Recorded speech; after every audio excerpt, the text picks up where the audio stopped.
Hello everyone, success गुरु channel में आप सबका स्वागत है। और मैं रजत नागपाल आज आपके लिए बहुत ही इंपॉर्टेंट सेशन लाया हूँ। विद इन 3-4 मिनट्स में हम बहुत ही अच्छा और यूज़फुल टॉपिक करने जा रहे हैं। क्या करने जा रहे हैं हम? कोरोना वायरस से रिलेटेड जितनी भी टर्म्स हैं आजकल न्यूज़पेपर में चल रही हैं या जो भी स्लैंग्स चल रहे हैं, शब्द चल रहे हैं, जो वोकैबुलरी है वो हम डिस्कस करेंगे विद इन 3 मिनट्स। और बहुत ही इंपॉर्टेंट होगी। जैसे आपको पता ही होगा, epidemic, pandemic, outbreak and carrier क्या होता है, एसिम्प्टोमेटिक, ऐसे सारे वर्ड हम डिस्कस करने जा रहे हैं। तो शुरू करते हैं देरी ना करते हुए। आज का पहला वर्ड जो है एसिम्प्टोमेटिक।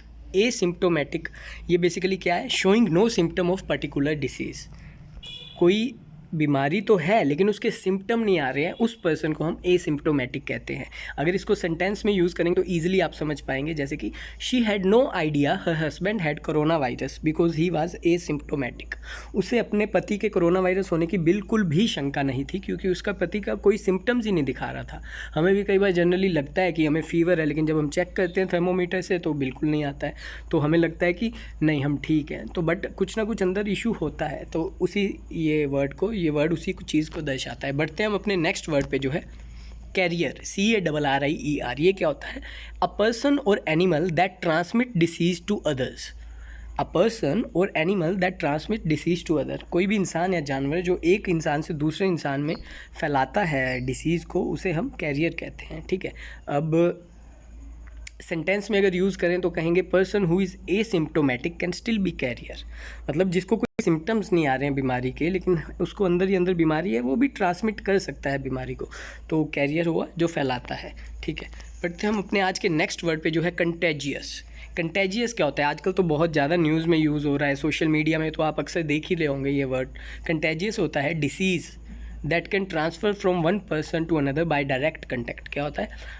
वो बीमारी जो एक पर्सन से दूसरे पर्सन में होती है छूने से या उसके कांटेक्ट में आने से। ठीक है। तो अगर इसको सेंटेंस में यूज़ करना है कंटेजियस वर्ड को, तो कैसे करेंगे? Patients who are still contagious are kept in isolation. कैसे करेंगे? Patients who are still contagious are kept in isolation.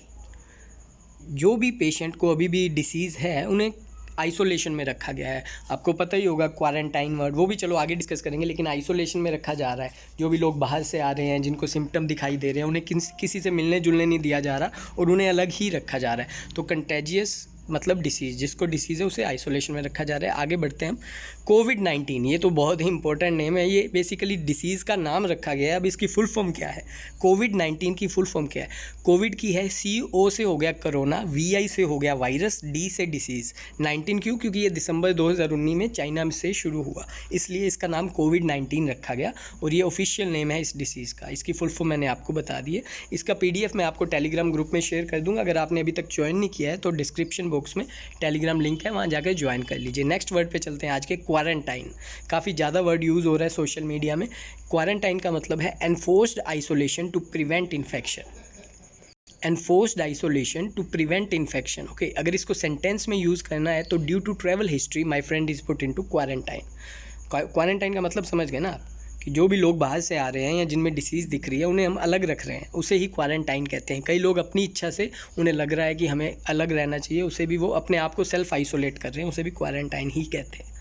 Next term is pandemic. ये बहुत इंपॉर्टेंट टर्म है क्योंकि आपने एपिडेमिक तो सुना होगा कि किसी देश में एपिडेमिक आ गई, लेकिन ये पेंडेमिक क्या है? Pandemic is nothing occurrence of disease particularly to whole world. वो बीमारी जिसका जो पूरे वर्ल्ड को चपेट में, पूरे विश्व को अपने चपेट में ले रहे, उसे पेंडेमिक कहते हैं। और एपिडेमिक होता है जब कोई बीमारी किसी एक देश को, 7th वर्ड इज़ एपिडेमिक, जो बीमारी किसी एक देश को अपनी चपेट में ले उसे एपिडेमिक कहते हैं, और जो पूरे दुनिया को, पूरे विश्व को ले ले उसे पेंडेमिक कहते हैं। यही डिफरेंस है, याद रखिएगा। पेंडेमिक आजकल हर न्यूज़पेपर में, सोशल मीडिया में, TV में आपको सुनने को मिल रहा है। कोरोना को पेंडेमिक ही है क्योंकि कोरोना ने पूरे विश्व को अपनी चपेट में ले लिया। बढ़ते हैं हम अपने नेक्स्ट वर्ड पे जो है पेशेंट जीरो। पेशेंट जीरो क्या है? Basically the person identified as the first to infected by some disease. यहाँ इन्फेक्टेड के स्पेलिंग गलत है। The person identified as the first to infected by some disease. वो पर्सन जिसको सबसे पहले कोई नई बीमारी होती है उसे पेशेंट ज़ीरो कहते हैं। जैसे अभी कोरोना का पेशेंट चाइना में सबसे पहले पाया गया। बोला गया कि उसने बैट खाया था, जो चमगादड़ होता है हिंदी में, वो उसका सेवन किया था, उसकी वजह से ये फैला है पूरे विश्व में।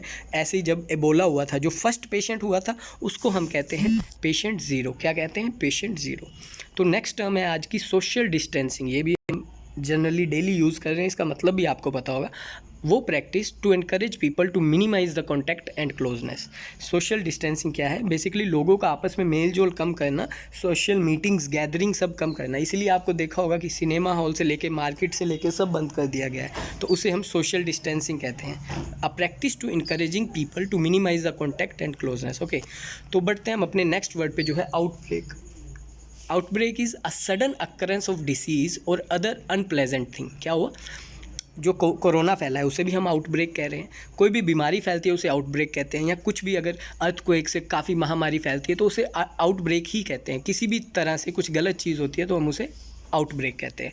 अगर इसको सेंटेंस में यूज़ करना है तो इसको करेंगे हम, there was similar outbreak in 1918 and cause was uncertain. कि मतलब 1918 में भी ऐसी महामारी फैली थी और उसका अनसर्टेन था कॉज नहीं आज तक पता लग पाया। तो ये हमने आउटब्रेक को सेंटेंस में यूज़ करके बताया आपको। ठीक है फ्रेंड्स। सो फ्रेंड्स, ये आपको वोकैब की आज हमने पहली बार ट्राई की है। अगर आपको ऐसे ही वोकैब की डेली सेशन चाहिए तो कमेंट बॉक्स में बताइएगा, क्योंकि आजकल की कोई भी कॉम्पिटिटिव एग्ज़ाम्स उठा लें तो वोकैब तो मोस्ट इंपॉर्टेंट पार्ट है उसका। आपको सीधे सीधे वोकैब पूछी जाती है। सो वोकैब हमारी अच्छी होनी चाहिए। हम भी मिलजुल के आपसे काम करते रहेंगे, और अगर आपको अच्छा लग रहा है चैनल सब्सक्राइब करें, दोस्तों में शेयर करें। Thank you so much guys.